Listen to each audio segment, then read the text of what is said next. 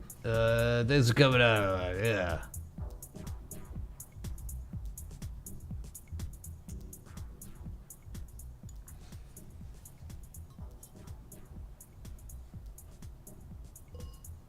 Oh yeah, dude. Yeah, dude. If you're not like somewhat skeptical today, you're gonna get scammed and robbed and lose everything you have, man. I'm telling you. It's ridiculous, man. There's just not enough people. I mean, they're out there. Just they're not publicized. The people with integrity who are just trying to help people and do the right things. That just doesn't sell. Doesn't make enough money for the sheep, the public. I don't know, man. It's crazy.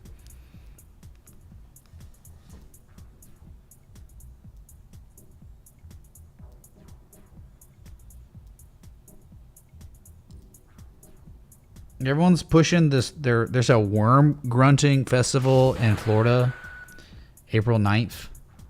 Dude, there's a worm grunting festival in 2 days on Saturday in Sop Choppy, Florida. It's so dumb, dude. What are y'all doing? Oh my God. Worm festival. Hey, you gotta, Scott, you know you go to Sop Choppy, Florida. You ever heard of Sop Choppy? No, where's that? I don't know. Ask the people promoting the worm grunting festival in my general chat in Discord. Kidding me, dude? Someone tell us where Sop Choppy is. What is it close to? Because I might just run down there. You know, I got invited to like a little car show on Saturday. But dang, man, I might skip it. I might skip stream tomorrow and just drive 15 hours to Sop Choppy for the Worm Grunting Festival. I'm excited. Why not? Yeah, what is a worm grunting? Worm grunting is like, I think they hit the ground and make it vibrate. Listen to how stupid worms are. And it's no offense to worms, but I don't really care if they're offended or not. What are they gonna do? Cancel me? Yeah, worms are so dumb that like the vibrations from like feet of like, you know, if there's certain vibrations on the ground, it'll make the worm panic, and the worm will literally crawl to the surface to escape the predator. You hear me? The vibration will cause it to go to the surface to be exposed to everything, and then the worm gets eaten. That's how the worm gets taken out. It's so dumb. It happens when it thunders enough too. Oh, of course, Sop Choppy's just north of Alligator Point. Of course, dude. We all knew that. It was a rhetorical question, dude. Come on. Give me a break. We all knew that.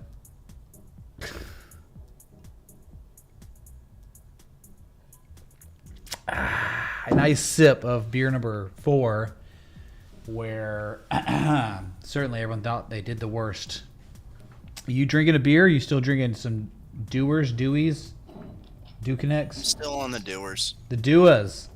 I didn't hear any ice clinking around.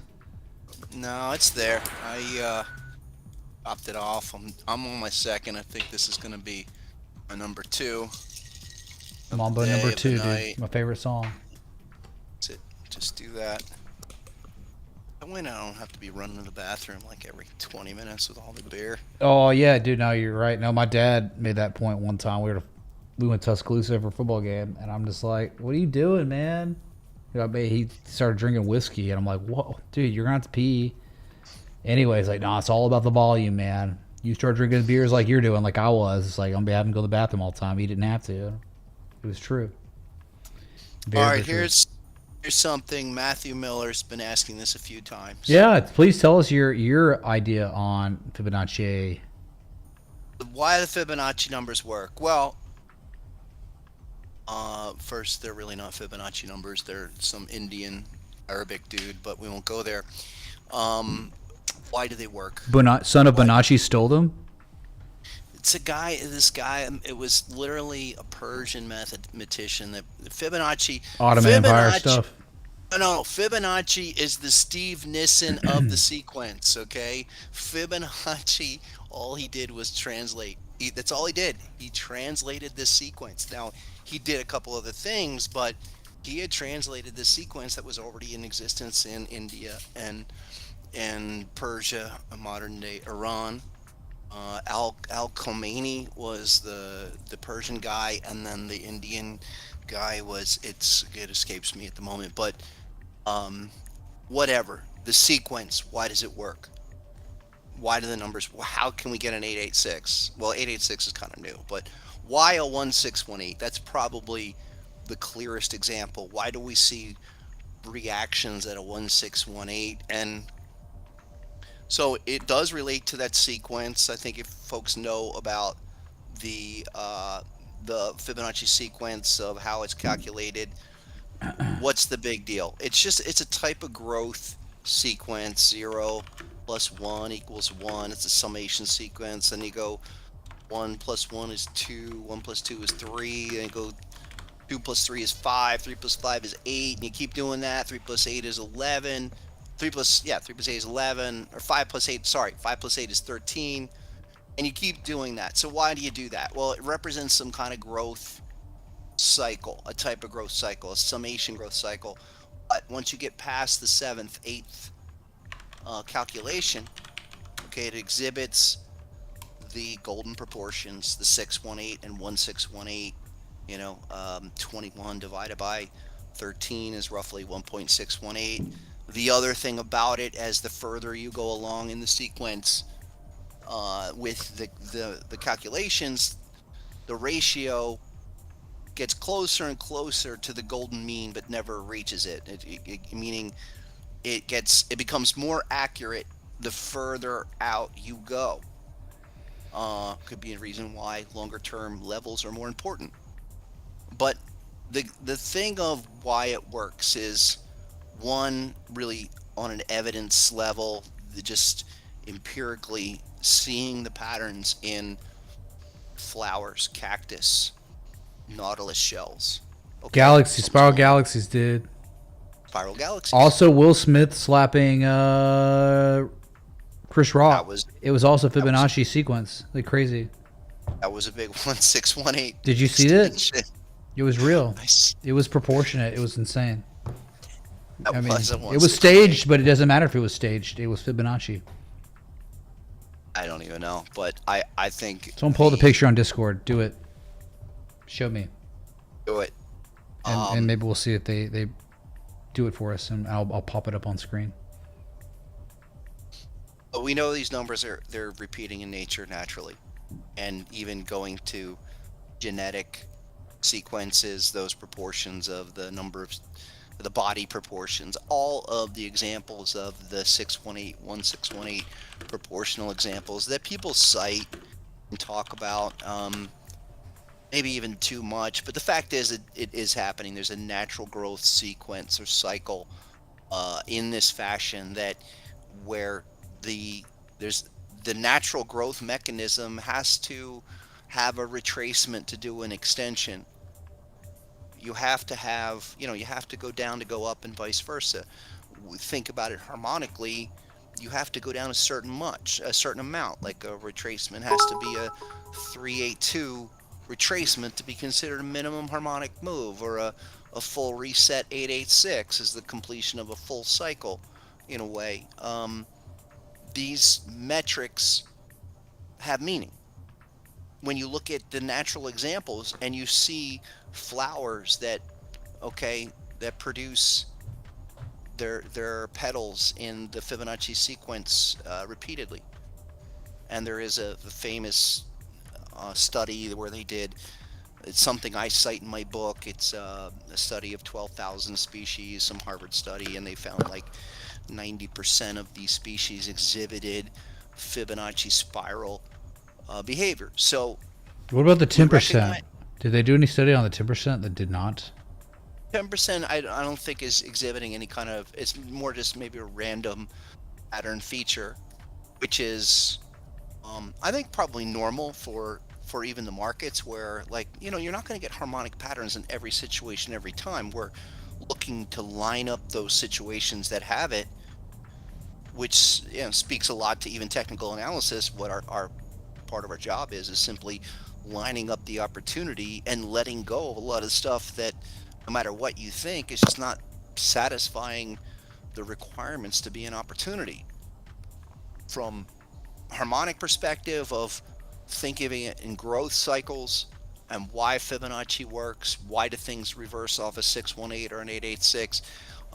It's because it's where the next iteration, the next flower petal, the next leaf cycle will occur. I know it sounds kind of abstract, but the way that I think about it, especially when you're early on in a pattern development, is that if that's going to hold, like we saw that in Bitcoin early on at that 886, it did a big correction down, hit the 886 and held firm. Well, soon, the first few bars off that 886 were so important, because the cycle number, the response at the exact number is already saying something big. I mean, bigger before it even develops. It's like, I'm going to get really cheesy here in a harmonic sense, but think of it as like a plant that has produced 8 petals, okay, and it follows the Fibonacci. They call it phyllotaxis. If it's going to follow that sequence, the next set of levels will be 13, because that species of plant exhibits the growth cycles within the Fibonacci pattern. Bruh. And that's why when we can identify the patterns, it's also why I'm so specific and exact on the pattern measurements of claiming what is a true harmonic, because you can't just fudge and say, all right, it kind of looks like this, so it's a pattern. No, you need to know exactly where you are within the structure, much like you are in a plant, of being, what iteration, what growth cycle iteration are you on, And again, we're not going to get them all right, but this kind of stuff stacks a lot of the evidence in our favor. We we catch the right ones. Usually we're catching them at the beginning of a new, like I say, an iteration, a new growth cycle, a new price movement. So that fact that it's happening in nature, and the fact that growth cycles in general do exhibit this all over the place. In my volume 2 or volume 3 chart, in my volume 3 book, I show a chart of tweets per second of the Super Bowl from a few years ago that basically had a crab pattern or something at a 1618 where the maximum number of tweets were right at a 1618. I forget what it was, but there was a few different patterns. And it just shows you that the cycles, the natural response, they are related to prior action. They do adhere to these proportional rules naturally. Will we ever understand why it's a 618 and not a 745? We'll never know, but the numbers are clear. Most of the people in here that are getting exposed to this information, like, how many times do you need to see it before you know that it's real? I mean, look, here's Will Smith. Will knows that's a beautiful chart. Oh yeah, man. It's kill it, right? Kill it. The gold mean ratio there. That's the symbol right there. You see it? The gold mean ratio. Yeah, so fun to spend a little time there. It was good. Good conversation. I was just leaving this up while I was letting you continue your rant. I see. I don't call it that. It's not a rant. Like it's like a discussion / lecture. So it's better. It's better than like having me up there being like, just might as well have like that. It's like people are not gonna be distracted by things. It's just gonna be the 1618. Look, there's some fib philosophy. That's it. Fib philosophy. There you go. Knowledge you'll never learn in school, never be taught in school. Well, maybe actually, I will say this. Okay, I think the first time I ever saw even Fibonacci numbers was in 9th grade biology class, and it's funny, but almost like disbelief that Fibonacci phyllotaxis is the subject to look at, but it's related to the markets. It works. That's what I think Ellioticians were doing. That's what I've been doing with the harmonic patterns. Stuff like 886 is that's a cube root of the 618. 886 is a new metric that I rolled out in my volume 2. And is Elon? He has to be there, man. Come on, dude. He has to be there. Yeah.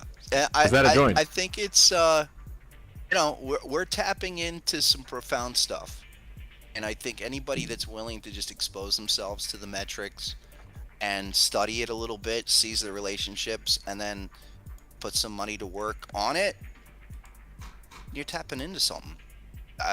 That's for me. I just knew if this stuff was repeating in nature, and other people, the Elliott work. A lot of people with Elliott Wave have done like 1618 and 0.618 measurements with 3 and 5 waves, but the M's and W's were, more definable and clearer.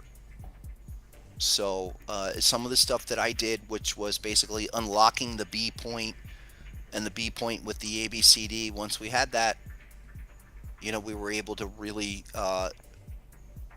I think differentiate situations in a way unlike ever before. So this is hilarious. Do you do you think there's a more simplistic way? Like, do you think so? For me, I'm so much more simple in terms of I just think about, to me, I'm just like, people like sales, man. I think like human beings like sales, man. Like, I like value. I think anyone who's got like a 90 IQ plus, which is a lot. Most people they just like sales, and I think Fibonacci, using it on a chart, helps us identify those sales. And that's just so, it's almost like so dumb. It's like, how do I follow up what you just said? You know? And I'm just like, I look at it like that. It's value perceived or premium perceived, right? Like 161% premium. I wouldn't look if I'm on Amazon and there's something I want, and I've always wanted some on my watch list. I just can't afford it yet. But then it's like, it says, it scratches out the normal price and says plus 161.8%, meaning the price is up 161.8%. If I'm like a consumer, I'm be like, no, God, no. Why would I buy that? That's so stupid. But if I saw on Amazon the thing I wanted on my watch list, or my wish list, excuse me, not watch list, right? If it was, the price was striked out and it said whatever the price was, and it says 88.6% sale, that to me is like, oh man, I'm all over that, dude. I'm all over that. So to me, that's the simple way, the less sophisticated way of maybe perceiving it. I think it is really way more complex than that by far. But just for a practical stance in the world of charts, you know, the practical where we can use the information of Fibonacci to help us discern value or premium. Is that, you think that's off base? No, I think it is. Listen, if you're running you're riding a stock, and it's running and it's running and it's running, how far does it have to go for you? I mean, forget what you think it possibly could do. How far do you need to?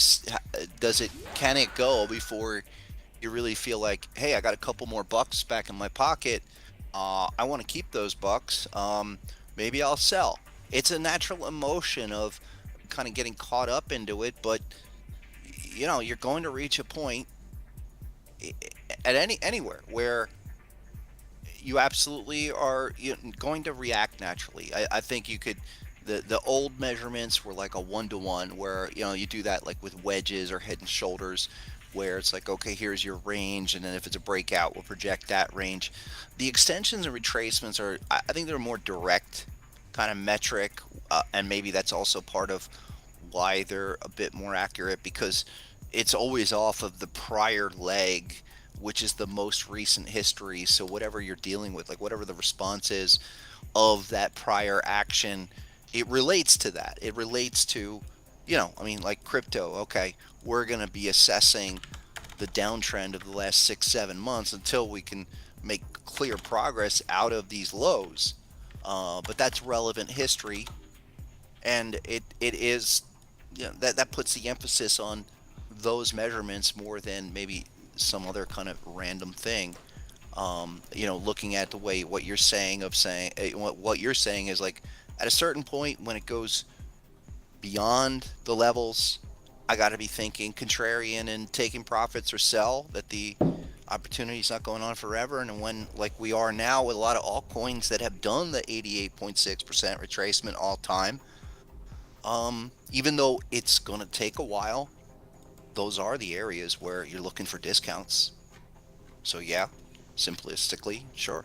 Yeah, it just goes deeper than that. I mean, like, it's like that's just a rudimentary way of getting somebody to understand it. And I think like that to me, my purpose on this planet, that's the most important thing to me, is like to get somebody who doesn't have a background of this or doesn't care about it to truly understand it, to have a basis of understanding to where maybe it might be a tinder or an ember to start the fire, which they had no idea they would like it, right? I mean, like, so I almost make my own eyes glaze over when people ask me what I do and what I, you know, in the real world and stuff. And I try to just make it as simple as I can.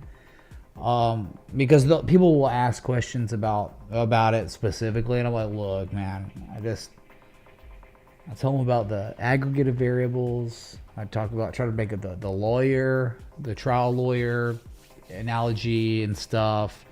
I don't know, man. Car mechanic. I mean, you'd have to talk to somebody that knows an engine to be able to talk about engines. Yeah, that's true. That's the thing with the markets. You know, it's like I can't talk to you about how I'm gonna change my carburetor head if you don't know what a carburetor is. And I think it's like that. And a lot of people are intimidated on the surface of the markets in general, which is understandable. But then the people that are usually, you get an itching on it, and all right, hey, especially in today's world, like where you need multiple sources of income, and you don't have savings accounts giving you 6-7% anymore. You need your money to be working for you. So especially now. You got to learn about trading, and they don't teach it in school. They don't even teach it in college, or MBAs don't even know about this stuff. So it's you got to study charts, you got to study TA, and develop the experience with it, because it's a long-term skill that, unless you're under the hood, so to speak, you're going to talk a foreign language to most people. Yeah, because it is Greek. What is taught is Greek, certainly.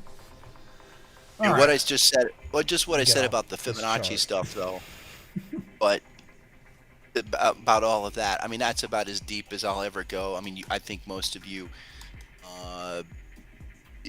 definitely get it and understand it, have enough experience with it. But again, the Fibonacci stuff is more about replicating what you see in nature, and it's happening in nature. Most people don't know how many, nature is just and the universe is full of these geometric patterns that for me, I always found fascinating. And I again, if you're not aware of it, take a look. I mean, just do a little research. It's I mean, someone's saying, some people do say it's a self-fulfilling prophecy, but people don't know this. I mean, look, what we're talking about it's a lazy excuse, a lazy answer, because I think a lot of people will say that, right? I think it's lazy.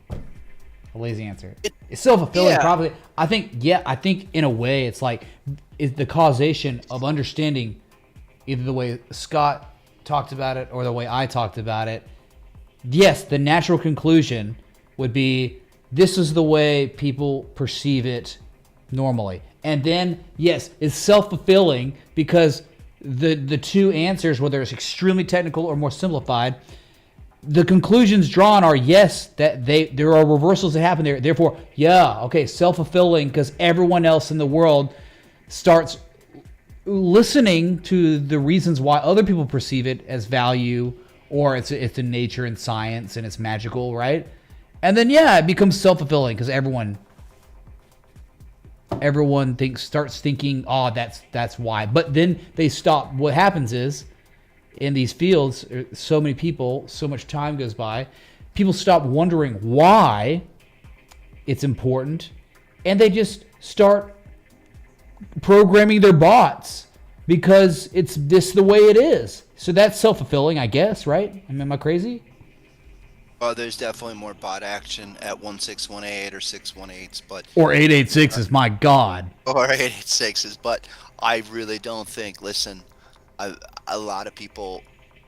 No, most of the people that I've met have done established work. Okay, have definitely who have taken the time to listen to some of the stuff that I've done. Or things that click with them, even if they don't know it. And that, for me, that was something early on, which was like I was willing to share the ideas very early on, and shared it with some people that has some great names, and they were, I was just grateful they were willing to listen. But once I started showing them alignments and different things, it clicked with even them. And there was something about it where, especially with the M's and W's, where once people were shown the combinations, they can see it easily, and then it doesn't. How many times do you need to see it work? Not only in a chart, but real life trading, you can see it every day, all the time, of patterns bouncing zone to zone. That obviously the market's responding to 1618 extensions. I mean, come on, it's if we don't even need to get into the pattern stuff and just say, 1618. When I'm up there, like intraday, I'm at a 1618. I'm watching what's happening there, because typically that's a short-term inflection point of any trend. So it's part of the market. It is stronger. Sorry, go on. My bad. No, no, I think it's just a part of the last point is that the market does the stair stepping up and down mechanism to exist. It has to go up and go down. Does, nothing moves in a straight line, and it's something, again, I think we all come to the market not having the full awareness of what we need to know, because we're hoping to go from A to B in a straight line when the market's going to do 50 different zigzags before it even thinks about going to your price. So part of the market is that up and down mechanism that you have to expect. Yeah, certainly, yeah. I mean, like, and there's just so many ways you can anchor to get short-term Fibonacci, long-term Fibonacci, right? I mean, it's just, yeah, but having a rudimentary understanding of being able to anchor and use the Fibonacci tool is important, and that's why, like, I have on my channel, like, how to Fibonacci, like a video.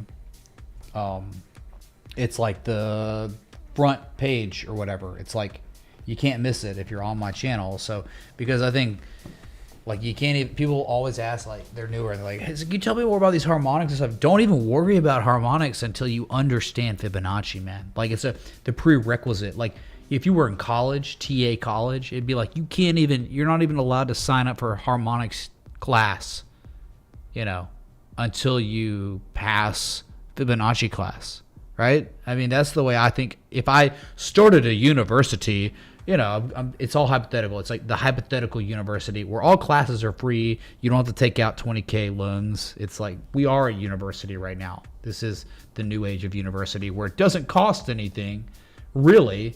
It costs you your time and your effort and your passion. But anyway, I'm saying, at TA University, you can't take harmonics class without the prerequisite of Fibonacci class. So, but then it's just like, that's nothing. Like, those two things alone, even if you master harmonics alone, it's not good enough. Like, because you have to have an aggregate of variables. You cannot just have a harmonic and it's time to take action. Nope, there's so much more to it, right? Like a 1618 alone in outer space, it could play a role in outer space because market participants have nothing else to go off of. But if you got a 1618 and you're not in price discovery or something like that, a 1618 that is confluent with an overhead resistance from 10 years ago, I think that 1.618 is going to be much stronger of a resistance than just a random 1.618. But then at the same time, it's like you're at that 1.618 and you're at that inflection point. And then there's not an edge on the oscillators implying a reversal, then it's not as strong. But then if you're at the same level, the 1.618 confluent with an overhead resistance from 10 years ago, and there's daily and weekly bearish divergence, all of a sudden that X marks the spot.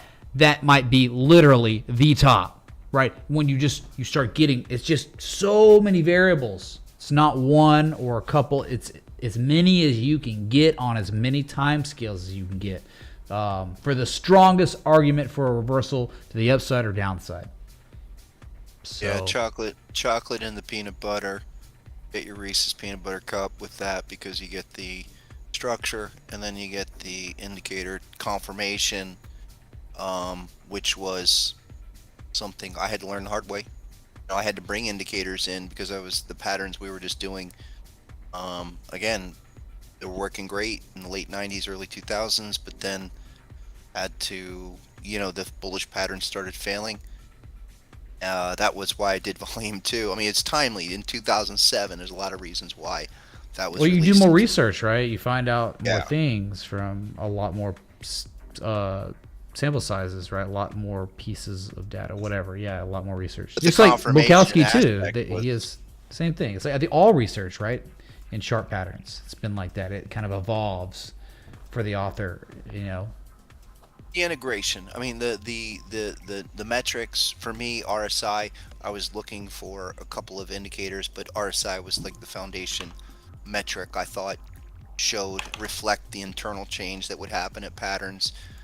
And then I did some other stuff, but just the need for confirmation is the other side of structure. You can look at structure all day. You can do wedges and head and shoulder and Elliott wave even, but if you're not looking at what the market relative measurement, relative position is, the structure alone will lead you to a lot of just brief reactions and not meaningful moves. And that's a lot of what I did in volume 2, and now what I do all the time is you have to have both. Have to have confirmation. No confirmation, opportunity is not ready. Yeah, man. Like when I was getting into harmonics too, I was like, oh, let's ape into harmonics at their PCZs, and it starts out well, and then it's like, oh my god, it only goes up 38%, and then it dumps again right back down to entry, and it's like, what the?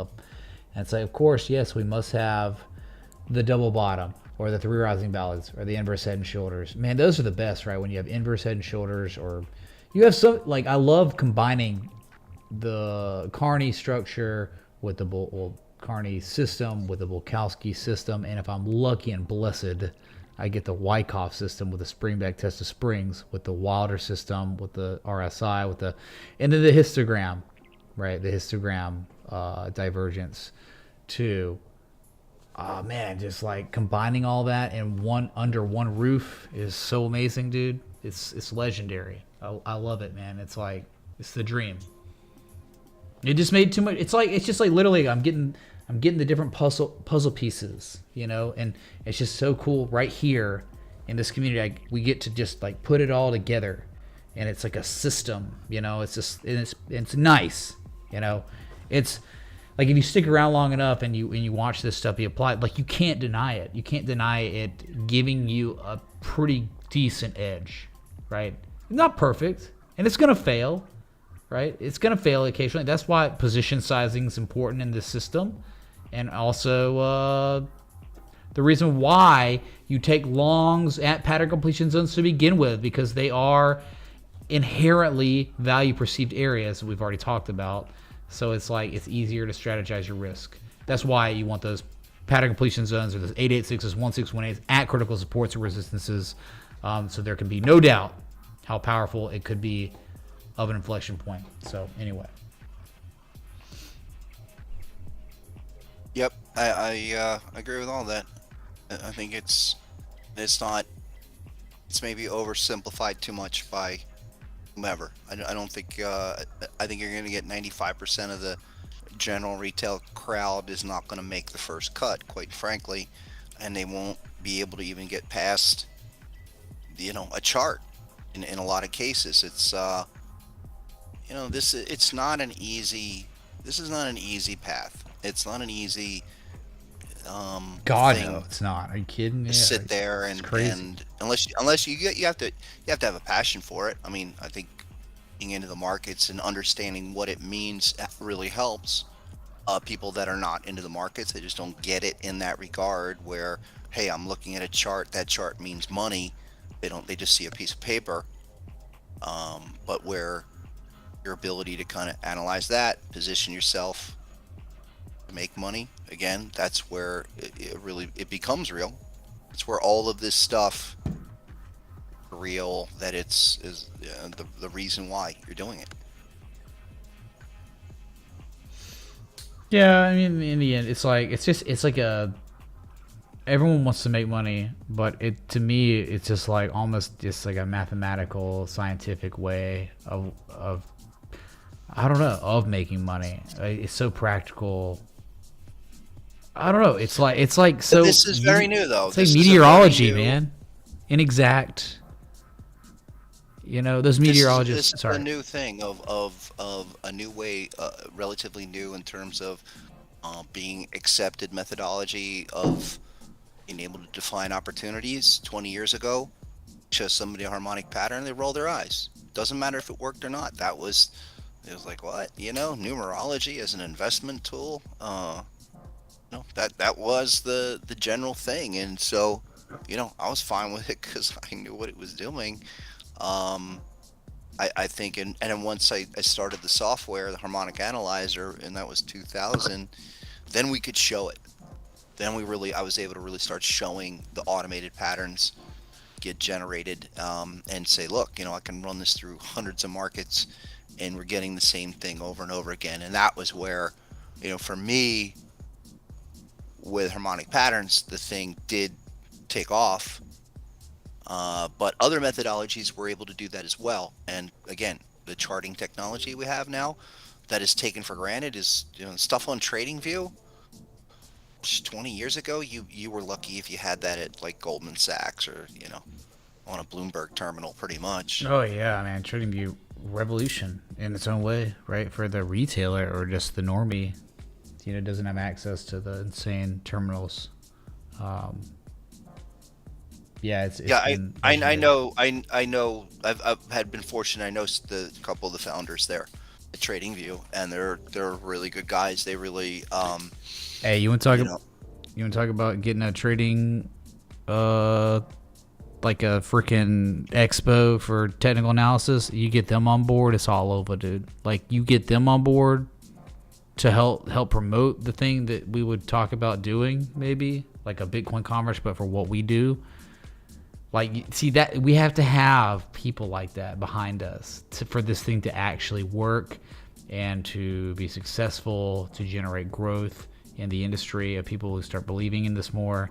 So, you got to have Bulkowski, you got to have Polity Web there. You got to have TradingView guys. I mean, you got to have people in this, and Peter Brandt or whatever. You got to have people like that there at this thing the hypothetical thing we're talking about, not the MTA. No, but what you're saying brings a couple of names to mind that I actually could reach out to some people, and if we do something, could make a couple calls because there's some people that come to mind that would be a great, like, if we were going to do a serious one day. It would just be one day, all we would need, but I could get some really good names. It could be something special. So that gives me something to think about. I will, let me see if I can reach out to somebody there and just see what's up. See if, because you know what, TradingView should be the one that has a convention. I mean, they should be doing, no doubt, man. Yeah, they event. should. They like, it will happen one day. If no action's taken, it'll happen. Like, they'll eventually be like, oh, we're gonna do this. TA will get big enough that they'll do it. But hey, here we are, and we understand that it doesn't exist. There's it's the same thing as like me going live for the first time in my life and not really knowing what I mean, like, in terms of, like, I didn't know. I wanted to hang out with people and talk to people about charts because I had no one else to talk to about. It's kind of like, oh, I want to start an expo about technical analysis because it's the same effing reason. We got no one else to talk about. We're all TA nerds, chart nerds, trading nerds, and we want to be surrounded by other individuals who care about the same things we care about, like-minded individuals. And you're telling me TradingView exists and they're not even thinking about it? They haven't done it. They're not. What? Like, that needs to be resolved. That should be remedied. We should be a part of it or something if it was going to be. So, yeah, reach out to the people you know there and tell them, because we could easily cowboy that. I mean, sure. Yeah, I know those guys are always at the shows. They're always at the trade shows and stuff like that, but they're so big now. Yep. It's amazing that their size. It's millions. When I first met them, they were like 400,000 or 500,000. That was only 2017 or... God, I think quintupled since then or something. Yeah, and they were like I had a private valuation of, I don't know, it was a couple years ago. They were valued at something like $40 million. And I got to think it's probably somewhere on the web where you can see what they've had a couple of rounds of capital, but I got to think they're, as a company, that company is really put themselves in a spot where they're almost indispensable. Everybody uses their charts. It's amazing what they've done. I mean, and what we've done. I mean, with my software, on the web, I get it on the phone. It's crazy that we can do this with an add-on. It's again, it's a dream. I was saying that this afternoon, that the software was always like a dream of mine, but now we have it. Yeah. So yeah, it's you can't go back. Yeah, It's a good idea. We do need to kind of formalize some idea, maybe not a target date and location of like, all right, 6 months from now we're gonna do something and set it up, go put a deposit on a room, or I don't even make a couple calls because I did want to do it. I said this earlier. I wanted to do it this year at some point. I think now it's even more interesting, and we could do it trading or harmonic pattern thing. And I would call. I know most people probably won't be able to do it, but I could call some interesting people. If I got one of them, it would be really good. So let's see. Just a no pressure. I don't know, man. It's a no pressure technical analysis nerd show. I don't even, whatever. Just exchanging ideas about there's different a few things, different systems, and what makes your system, have an edge on the market at a given time when everything you want to show up shows up. Like, what is it, and I don't know, like, people, the Bollinger Bands, okay, I don't really use them, but Peter Brandt or whatever what was his name, Bollinger, he made them, and he would be a guy like you would want at this thing, right? Because everyone has a Bollinger Bands. The guy who's alive and well, and he's got a Twitter account and all that. It's like you want people like that, at these things. Yeah, to be there to speak, and they can promote their own thing. It's like, what? Like, why would you not want to promote your own thing at an event where everyone loves TA as TA nerd, Yeah, John's pretty high profile with the Bollinger stuff, and he's been around for a long time. Yeah, that's worried about people big time, man. Like, I'm not anybody. I've never claimed to be anybody, and I never will be anybody. I'm just saying, like, and that's the problem. Like, when you're a nobody, you can't get anybody, right? I can't like, I love that we collaborate. You're the only person I ever collaborate with, ever, right? I get ghosted. Anyone with any notoriety, social media clout, no, I get ghosted. No one will even talk to me. I don't get it. I guess I'm just a piece of crap or something. I don't know what it is, but people just don't want to collab with me, and I don't really even try anymore. I kind of just gave up. I mean, look, a lot of these guys aren't traders. They're not into the trading aspect of it, which is where it's really at, in my opinion. I think if you're going to be into crypto, sure, you can say this project's great for how long, but if you're going to be an investor or you're looking to make a decision of allocating money into certain cryptos, how do you decide that? How do you decide what price? And that's where all of these guys fall short. All of them fall short because they have no technical skills. They do not know how to look at a chart. Oh, maybe they have a dot here, or they have a moving average. I mean, I do see some people doing moving averages, but that's about it. I don't see too much real detailed, like, hey, here's a level. I mean, it's 43,100, folks, and I'm looking for 43 from 43.1 to 45.2. I mean, that's the trader style that for me defines the opportunity. The project preach, the adoption stuff is great when it's running, but again, we're not. Now you're getting challenged, as in any bear market, any correction, the narrative gets challenged, and that's where you're at, and that's so. In the meantime, you see those big crypto people still pumping the same old news. They tend to migrate, and I think crypto will do this because stocks did this, where stocks migrated from fundamental as the dominating opinion. Technical was laughed at until about 2000, and then after the 2000 crash, and especially after the 2008 crash, then it shifted to from 80-20, 80 fundamental, 20 technical, to 80 technical, 20 fundamental. So this is these are the things, these are changes, these are modern changes in the whole industry that again, you have to realize what we do, what we're looking at is unique, and we know it works. I mean, we see it and we're repeating it over and over again, or we're just, sitting here just kind of blowing hot air. I don't clearly not doing that. Where people eventually come around to it. I don't really care about the big money people, the hedge fund managers. I've had some interaction with some people in some relationships, but I will unless somebody like showed up at my door with some kind of massive offer, I don't ever see myself other than an individual trader doing the harmonic pattern thing on my level, maintaining the freedom that I have, and you know what that's about. Still having to do a shitload of work to make things happen, but the big boys and where all the major money is, that's a different world entirely. And again, we have to go off the charts. We don't. That's our edge. That has to be our edge.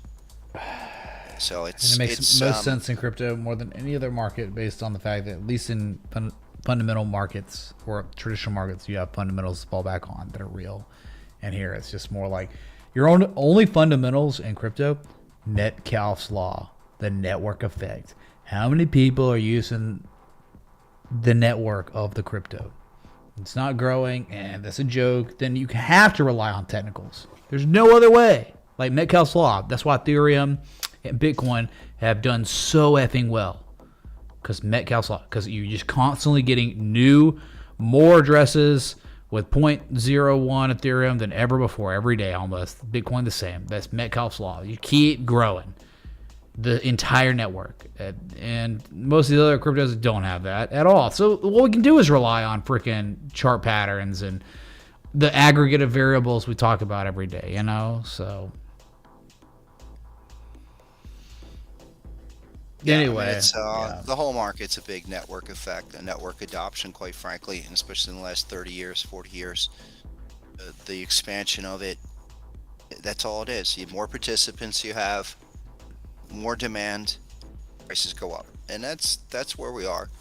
I don't think that's ever going to stop. I think you're always going to have more and more participants. That will be the underlying demand on the market, but at what price? What's the price where I don't have to suffer a 50% drawdown in my money before I see some kind of gain, which is pretty common in crypto. Yeah, it's like, how much am I risking so how much could I make? Yep. Oh, well, I guess I gotta like do this Patreon hangout in 10 minutes. I gotta eat dinner. I gotta do all these things. Stream. We've been, we're on 3 hours and 12 minutes now. My God, dude. Yeah, that second. We've been live together today for over 5 hours. My man. Well, that's a record, right? That has to be a record. Yeah, that's a record. Certainly a daily record. So, chat, you just live in history. Of our collaboration duration together, and then also being back live on Twitch again is pretty cool. I don't think we had one new follower that came organically from Twitch. Maybe I'll never know, but either way, it's day one, so we'll be doing this forever. Dude, it's great this was such a good guinea pig stream, because it's like I had no idea how this platform's gonna do after 2 years not using it, and it's amazing. Like, anyone have any complaints about streaming on multiple platforms now? Anyone have a problem? Was there any issue? Anyone out in the chat? No. I think some people, like a few people, at least a handful, like 10 people at least, appreciated it.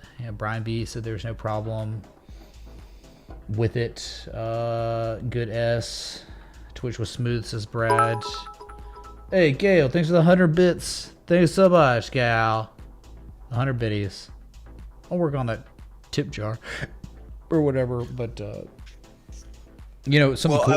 sorry. I will roll out, man, but I appreciate it again, and big shout out to everybody in the chat. Thanks, you guys are great. Always, I enjoy the conversations. I enjoy sharing, my experiences. Appreciate it, and you guys know where to get me at harmonictrader.com. That's right, harmonictrader.com, harmonictrader.com, YouTube, Harmonic Trader, Scott Carney. Check him out. Follow him on Twitter, Instagram, everything. Join his Discord or be destroyed. You got it. Well, Mitch, take care. Thanks again. Have a great night. And Yeah. I will catch you soon. Yeah, we'll reconvene next week, man. Alrighty. Cheers. Peace. God bless. Okay. Hi. Crap, I have to pee again. I'll be right back. Before I end the stream, I gotta go to the bathroom. I'll be right back. Hold on. Jeez. I just have to go. Wow.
Thanks for the sub. I will never see your name. That was like Voldemort. Voldemort just joined. Thank you, Voldemort, for the Twitch sub, man. Wow, 5 months. Thanks for the 5 months, dude. Thanks. I'm a Twitch streamer now, man. I'm a Twitch streamer now. Do I go full screen for this? Do I even have a full screen anymore? I haven't gone full screen in 10, 15 million years.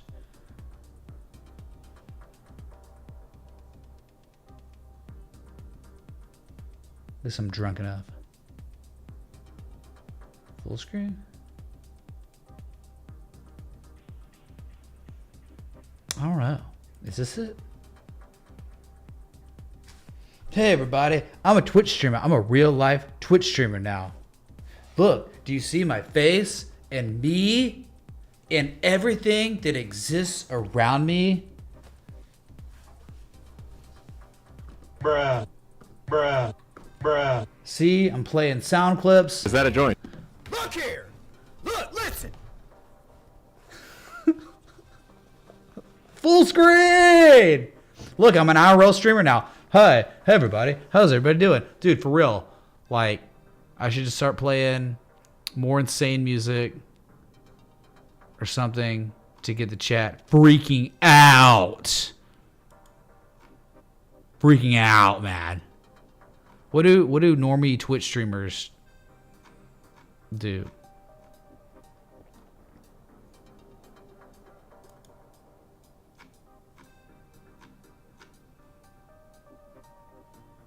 Dude, the smoke a joint, man. The smoke joints, man. Go ahead, get all your pictures in while you can. All your pictures, your full screen pictures for your memes while you can. Because I'm going back to small screen. This is narcissistic, egotistical screen. You know why? Oh, hey, what's up? Oh, you know, thanks so much, dude. Thanks so much. Oh, hey, Dow Jones, thanks so much for the 5, dude. Peace. Thanks so much. Oh, my God. I can't believe it. Thanks to Twitch Prime sub the $5, man. Yeah, I haven't updated this. I think this overlay in like 20 years. So like everything's so old. All the graphics are so old, dude. Yeah, this is Twitch me. I'm Twitch Mitch. Twitch Mitch, welcome to the stream.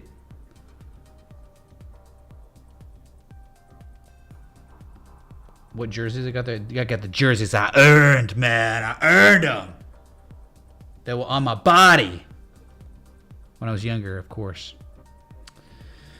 No, I'm here. I'm taking tips on how to be an IRL Twitch streamer. If anyone has any kind of Twitch McConnell, oh my God, don't you go there. Don't be like that, dude. I'll be like,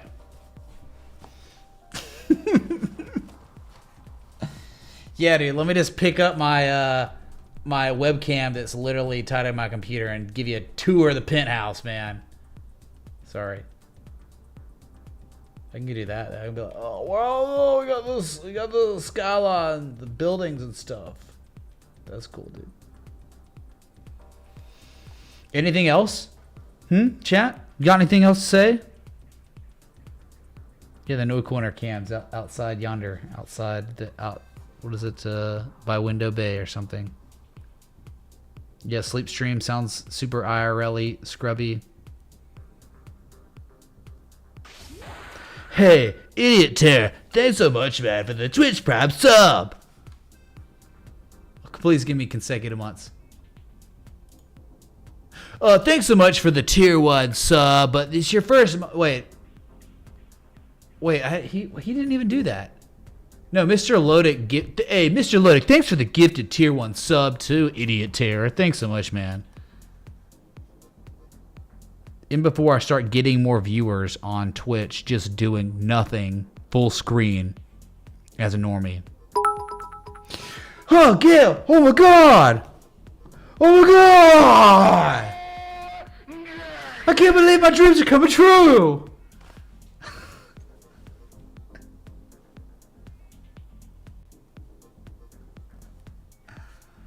Alright, well, it's kind of just like... See what happens, Larry?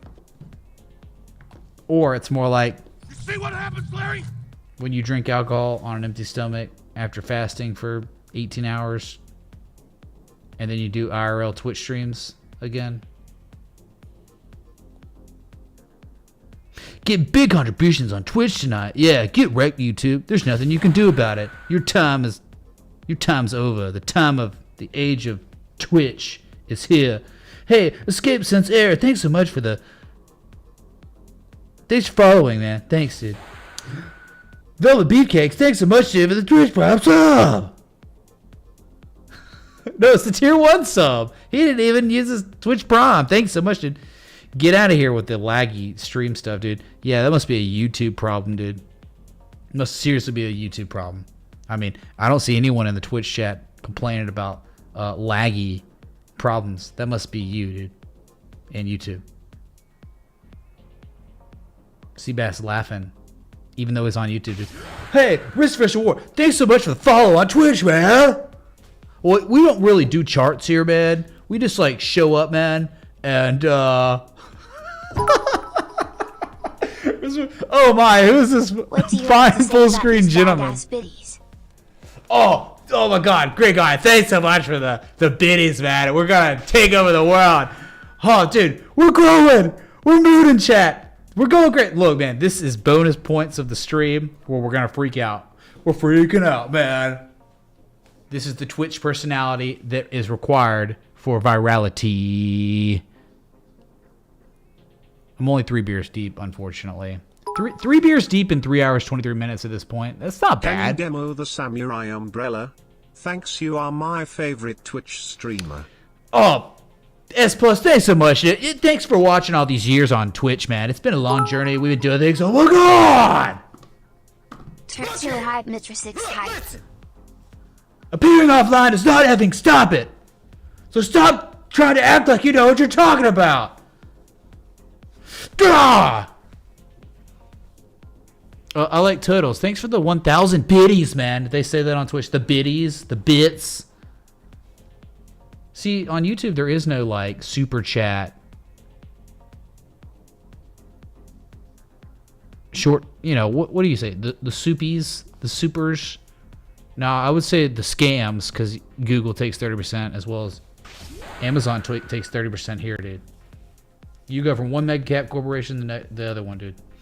What's up, Zogdroid? Thanks so much for fun. Twitch, man. Right? I mean, like, I think it requires more energy. You notice the dumber I'm acting, the more insane and crazy I'm acting, the more subs and followers I'm achieving right now. And I'm just chatting. We're just chatting. We're not talking about charts. We're not talking about Bitcoin. Hey, Eternity Waltz, thanks so much for following on Twitch, man. How you doing, Dad? We're just hanging out in here, man. A couple of beers deep, but we're just hanging out, dude. We're just talking, dude. Crypto Red, thanks so much for the 5 gifted subs, man. Whoa, can we get some? Hype in the chat!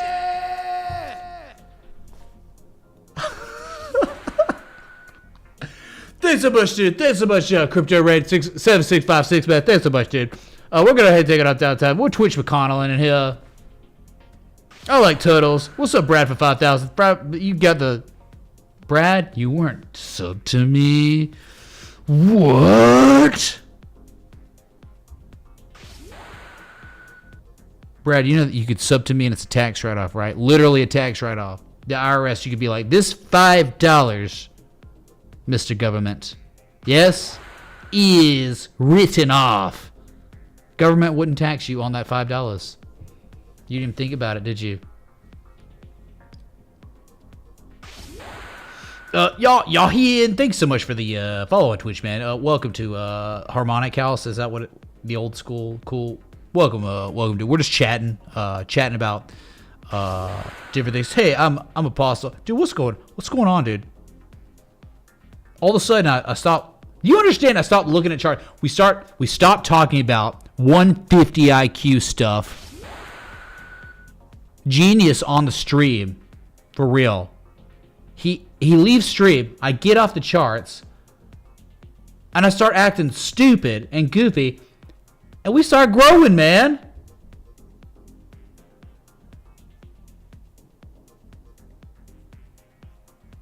How does that happen? Okay. So what's like what do the youngsters talk about these days? Voldemort, don't you dare. A 6-string man, a 6-string Sam. Thanks so much for the sub. The tier 1 sub, man. Oh my god. Thanks so much, man. Yeah, we go talk about Pokemon Go. What's your favorite Pokemon, chat? Come on. If you're in Twitch, you're YouTube, talking about Pokemon Go, let's go. Start spamming what your Pokemons are, dude.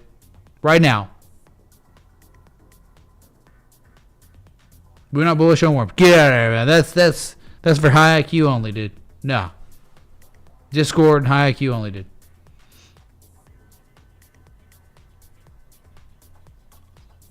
Talk some woke S. Now, we ain't going that, man. We ain't taking that level. Hey, you got Pikachu in the chat. Pikachu's in the chat. We got Call of Duty. Call of Duty's your second favorite Pokemon, dude. My God. Who's your Fortnite character? Who's your Fartnite character? Yeah, man. Yeah. Look, Dad. That's what you do there, right? You just hang out and you just shoot the ass. Come on. Anyone out there can just say stuff and we're going to talk. I'm going to talk back to you and we're going to keep this going because we're just chatting, man. Hey, iBase, man. iBase. Who's you base? You basing? I basing? Who's basing, dude? Thanks so much for the follow on Twitch. Let's go, man. Let's go. Let's get this follow count rising, man. Our viewer count's skyrocketing right now. We're gonna go viral. iBase is all basing. We all basing, dude. It is a communal base. Eternity Waltz. What's up, dude? Have I ever been to Cancun? Why? You see me there? Maybe I have. Maybe I haven't. Pikachu. Look at you. Dude, we're getting some freaking Hype in the chat! We got some Whodats in here. I agree. Whodat. That's my team too. That's my team too, dude. All right. If I tell you where I'm from, though, I'll get banned. I'll get auto banned from Twitch. They don't even allow people from They don't allow statesmen from where I'm at to be here, man. Hey, Lloyd. It's Lloyd with 3 L's on both sides. Thank you so much for the follow on Twitch. We're getting a hype train in here, man. It's the Grubman. Grubman's on YouTube, though. What are you doing? Get over here on Twitch, dude. This is where everything's going, dude. We got Andrew online. America online. Andrew online. What's up, dude? What are y'all doing on YouTube, man? You realize the time of YouTube is over, and the age of Twitch is here. It's hither. Nola Roll Tide, I agree. Bob Walters, absolutely Roll Tide. Yes, Roll Tide. My alma mater, baby. Let's go. YouTube's for boomers. Uh-oh. Those are fighting words. The YouTubians would have something to say. Oh, man. Zex, where you been, dude? We've been waiting on... I've only been live for 3 hours and 30 minutes waiting on you to freaking follow, dude. Are you kidding me? Sergeant Big Head Jr., thanks so much for following Twitch, man. He's a sergeant of the entire Twitch army, and he's here. It's certainly it's a good time, man. Dude, don't rush solo. I agree, don't rush solo. It's a stupid idea. You should rush duo, trio. What's after trio? Quadro, sextro. You should rush in as those. Okay, thanks so much. Hey, what's up with the pogs in the chat? We get some pogs and hype in the chat. Dude, Kava Crypto, where are you getting these Charizard emojis, dude? Unbelievable. Chat link to YouTube disappeared. Coincidence? Interesting. If I chug a beer, that's 20 more Twitch followers. I don't know, man. That sounds like fake news to me, man. Fake news, dude. Do this once a week to just chill and reset. It's kind of a reset, man. Because it's little.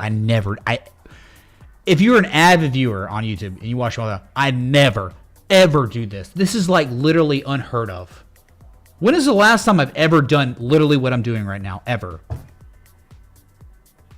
Going on, like, restreaming again on Twitch was literally the reset that was needed to stop the stagnation of what I was doing on YouTube. You get that, right? It was like, I felt like I was just getting stuck in this rut. And it was like, hey, helping people every day, making great money every day. It's amazing, like life-changing, unbelievable. But for me, as myself, as a human being, I was stagnating. I needed something different. And I was like, what? Why don't we? I was talking to somebody. I said, why don't just restream again on Twitch? Who cares? Like, there's nothing to lose. And it could break your little rut. Hey, Gail, thanks so much for the 500 bits, man. 500 bits, man. That's unbelievable. I'm a millionaire of bits now. Meh. Nothing better than a drunk stream. Buy food, physical gold, silver. Guns you lucky Yanks 20 from UK. The UK! I'm gonna be there, man. That's right, USA, baby. That's gonna get me banned right there. Whoa, be careful, Celebrating Pointer. America once again legalizing beer this day in 1933. Spin. Huh! You hear that, chat? Oh god, I have to manually I'm on a different scene, so... Let me see if I can find this. I might have to go back to the... If I go to the other screen, I'm ruined. I'm not an IRL... Or I'm not a just chatting streamer anymore. I'm a fraud. Okay, I'm going to become a fraud for a second to spin the wheel, okay? Whoa, what's going on? Holy crap. It's a lot of stuff. Okay. If you're one of my just chatting... Oh, forget that. It's duplicating. If you're one of my avid just chatting fans, viewers, don't be offended by what's going on. Don't worry about anything I have on my screen. It's all fake news. Don't worry about it. Back on YouTube for just a second. Woo! Just so you couldn't land on Chug. Get effing wrecked, dude.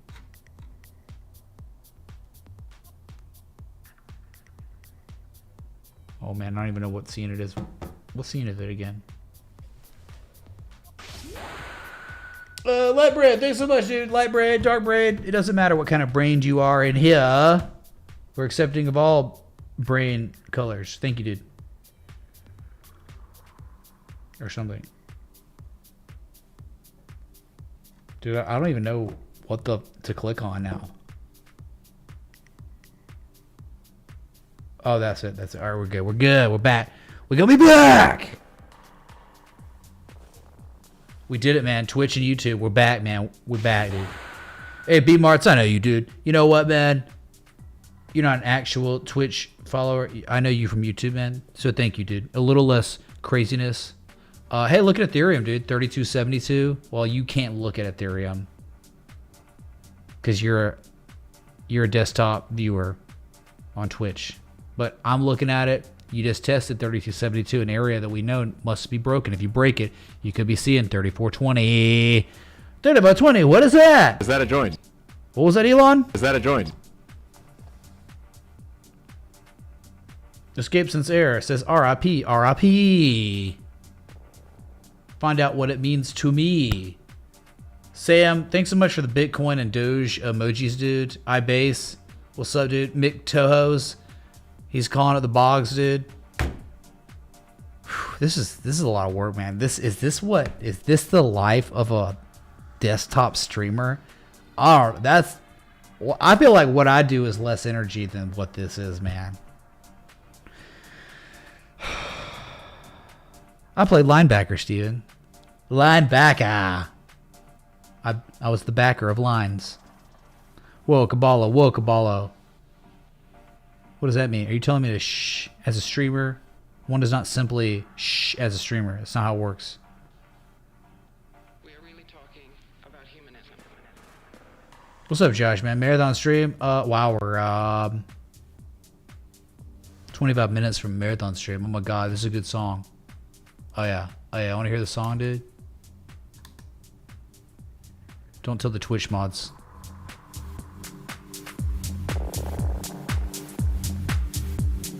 Am I big enough to be a linebacker? I was. When I was at Alabama, my max weight was 235 pounds. You tell me. Which, in this age's meta, it's still like, whoa, that's not even that big. But believe me, dude. 2006 and 7, 235, 6 foot. Oh yeah. I gotta get mad, like just chatting streamers when somebody says to get a real job. No one's told me to get a real job, dude. Yeah, so can we get a couple people in the chat to tell me to get a real job? It's a rite of passage, it seems. I used to pick up things and put them down. Get a real job, man. You get a real job. You get a real job. Like, what do they say? What do they, You can call me all these words. You can call me all these words. But one thing you can't call me is poor. I think that's what somebody said on Twitch. Okay. If I'm at Wendy's, I got a real job, dude. Perp skirt, your argument's literally dead. If this is a Wendy's and I'm working at Wendy's, I have a real job, and everyone just told me to get a real job. Should just get out.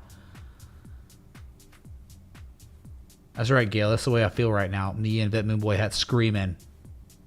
That's me, dude. You don't have a real dream job because you do not dream of labor. This sounds like a weird Bolsheviks thing, Mr. Luddick. What's up with that? Dude, it's crazy though. Chat's like lit. Chat's been lit since I ever went full screen, man. Super lit. Oh, we got the lights going. We got the whole city seeing things, man. I'm gonna need you to read another page. Is that a joint? It's gonna require a lot more than $4.20 to read an excerpt from Bulkowski's boardroom to bedroom book, dude. You kidding me? I might get banned on Twitch for reading a chapter or a page of that, dude. Kidding me? Let's go, Ethereum. Let's go. Back up. 3272. Repeating, of course. It's actually not repeating at all, but you know what I'm saying, man? No, that's a surefire way to just get, hey, it's my first day back on Twitch. I repeat what you said, and it was my last day on Twitch. Okay. Page 2, there's a fundraiser, okay? There's a fundraiser. If you want me to read an actual entire page of that blasphemous book, funds must be raised. Look, I'm an IRL streamer, dude. Okay? Oh, I'm not trading, dude. I'm not teaching TA anymore, you know? So my value is now, you know, reading sexual books to the audience, man. I'm a patron. Does that count? Is that a joint? No, because it was never. Does that count? It was never written in the guidelines that I'd be reading sexual books, chapters and pages. Not once, man. I'm not reading the rainbow. That's right. Thank you, Manuel, for defending me. Hey, I'm on Twitch. I have white knights now, man. Oh, we're on doing things. Oh, I'm sure there are altcoins doing things with Bitcoin just not dumping. So, which ones are up today? That's not commodities. Hold on. What's going on today? What's going on? Episode of, ZeroX up 7%. True with the U. W 4%. Doja up 3%. ENS. SOL. Luna. KSM. OXT. VeChain. All doing things. And you got Ethereum up 1.3%. That's not bad, dude. Yeah, thanks for the 67 people watching on Twitch, man. Oh my god, might as well 8,667 people. Thanks so much, everybody. Yeah. Dude, again, like, this is way more effort than just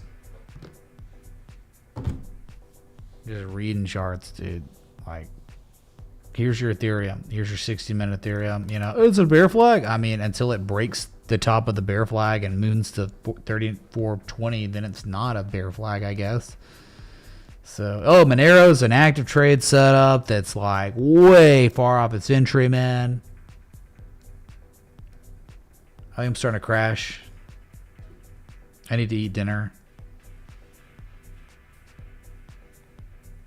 That's it, dude. Okay, so we're back on YouTube, and I guess I'm gonna be back later.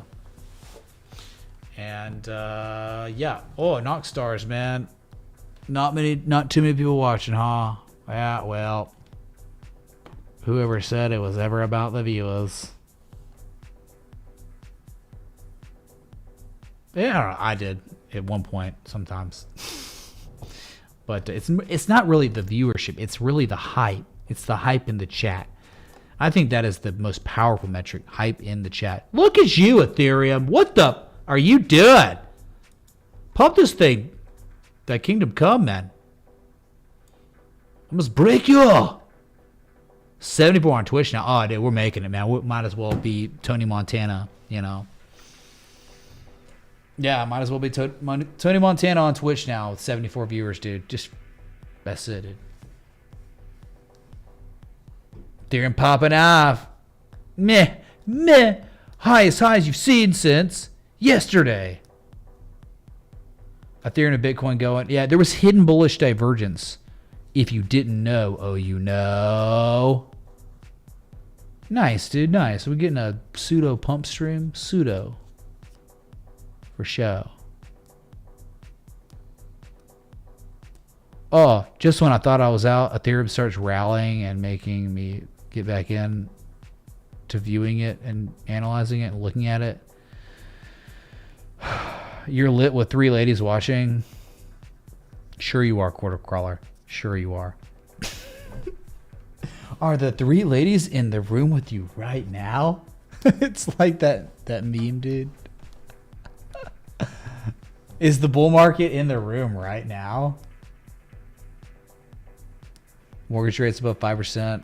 That can't be good. It's necessary. It has to happen, dude. We have to have a recession. It has to happen. Well, unless you want, a gallon of milk to be $50, because that would be the outcome if we just kept this. Let's let everything, cheap money, do its thing, and we kept printing more. On top of like supply chain issues and food shortages. Oh, it's crazy, man. Call the hoarder. Hoarder's gone, man. He got a late dinner, he said. He's out, man. He like conceded defeat to Todd P near Moonboy. Okay, dude, just substitute milk with something you love then, Rob. Okay, it doesn't have... Milk was a literal example.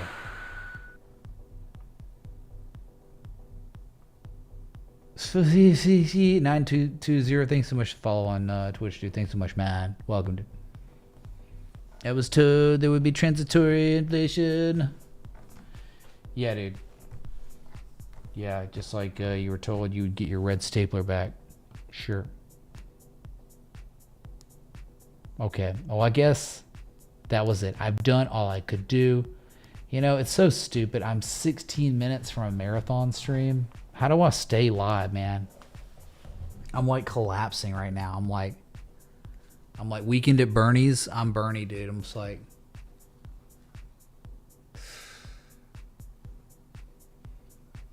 I don't think I can make it 16 more minutes just to say we had a marathon stream, dude. It's just,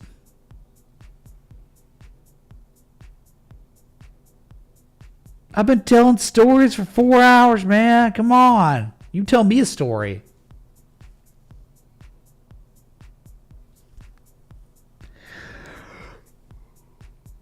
Ooh.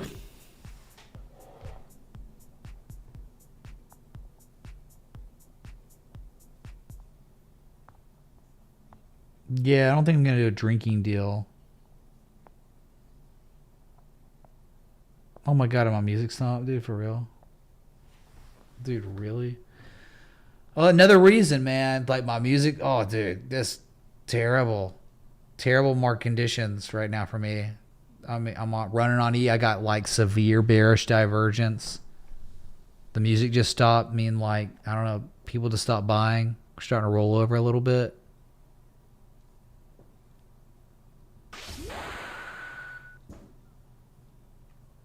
Composite operator's mom. Thanks for the follow on Twitch, man. Yeah, we'll do this. Oh, it feels so good. I believe you.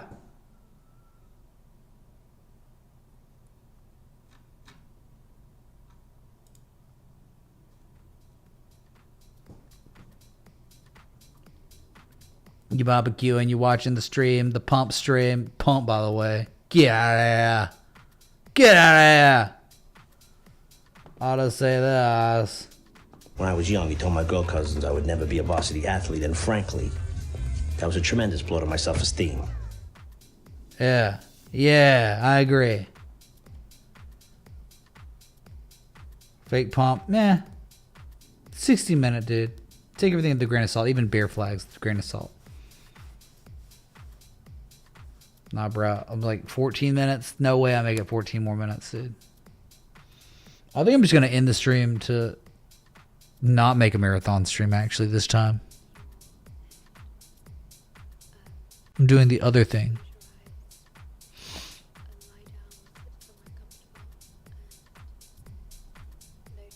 What will Leroy Jenkins do? He'd already been dead in the first 10 minutes of the stream. That's what he'd already wiped. He'd been in the graveyard in 10 minutes, dude.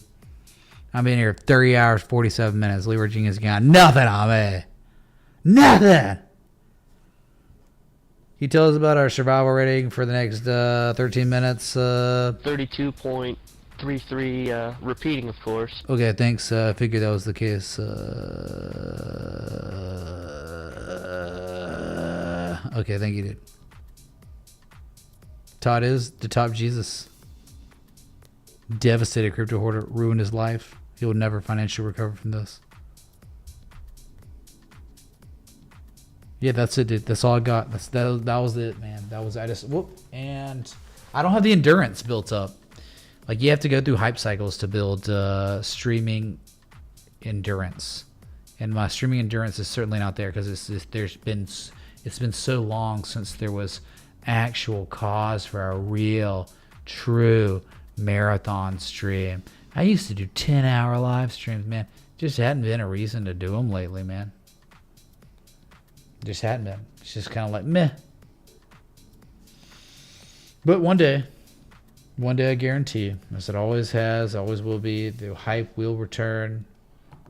It just is never when you want it to be. It's always when you need it to be.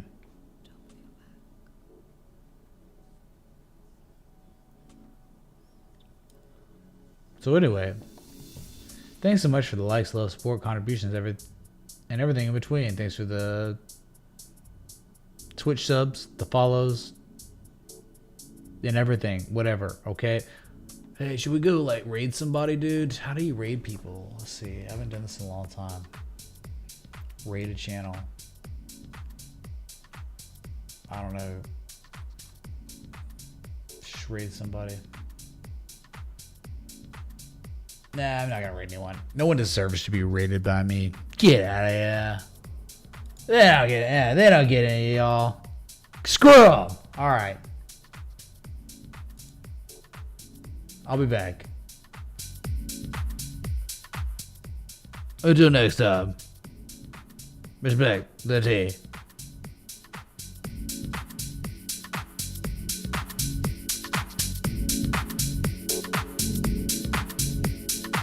Hey.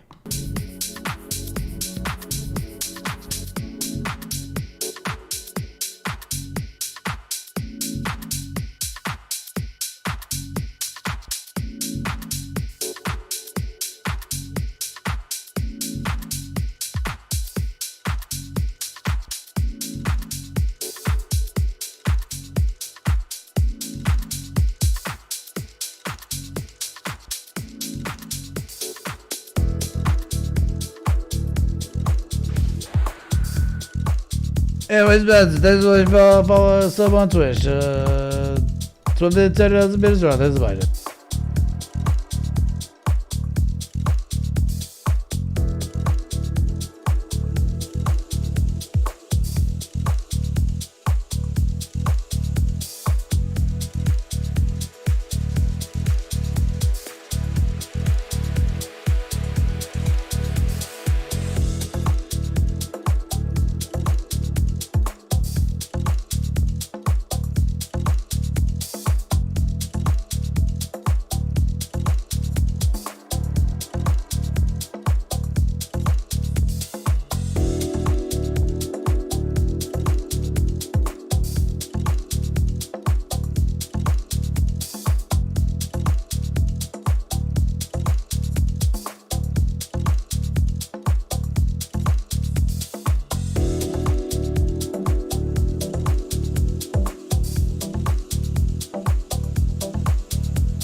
Bow to your sensei.